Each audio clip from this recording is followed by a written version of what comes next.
morning. Today your learning target is I can read informational text.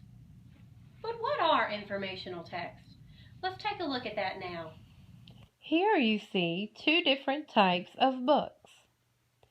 When we read for different reasons. Sometimes we read for entertainment. These books are narrative books or stories. Other times we read for information. Today we will talk about books that inform us. They may teach us something that we don't already know. When we read for entertainment, we are reading fiction books in a narrative form. These books tell a story. Informational texts are just a little different. They are non-fiction books that provide the reader with information on a certain topic and provide facts. Informational texts are clear and concise, are organized writings, teach you something about a certain topic, and provide facts and evidence. But what is evidence? I'm glad you asked. Evidence is a fancy word for proof, or information in the text that shows you something is true. We can talk about that more in class today. How can you tell if something is an informational text? Let's compare. A fiction book or narrative usually has drawings or cartoon pictures. It tells a make-believe story. An informational book has more realistic pictures or charts. It tells of facts about a certain topic.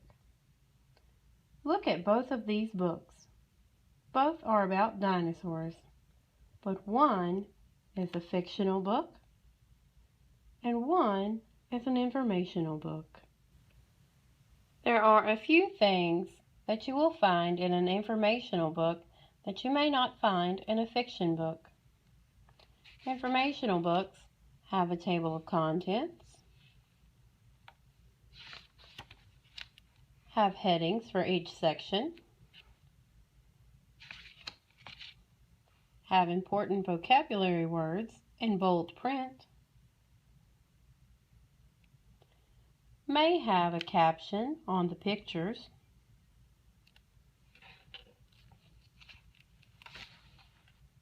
have an index, and have a glossary of definitions.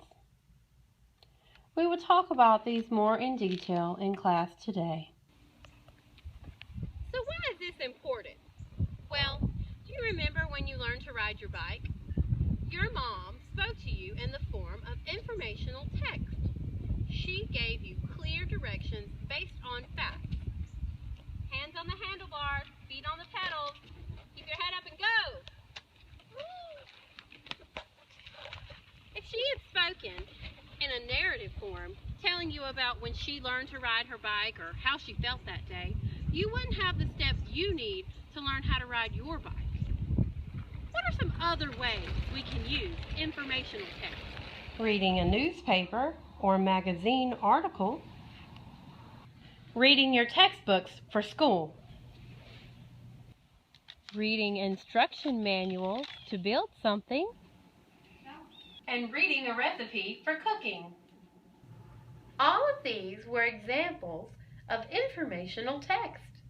By the end of the day, you will know all about how to read informational text. You'll be an expert. So let's get started.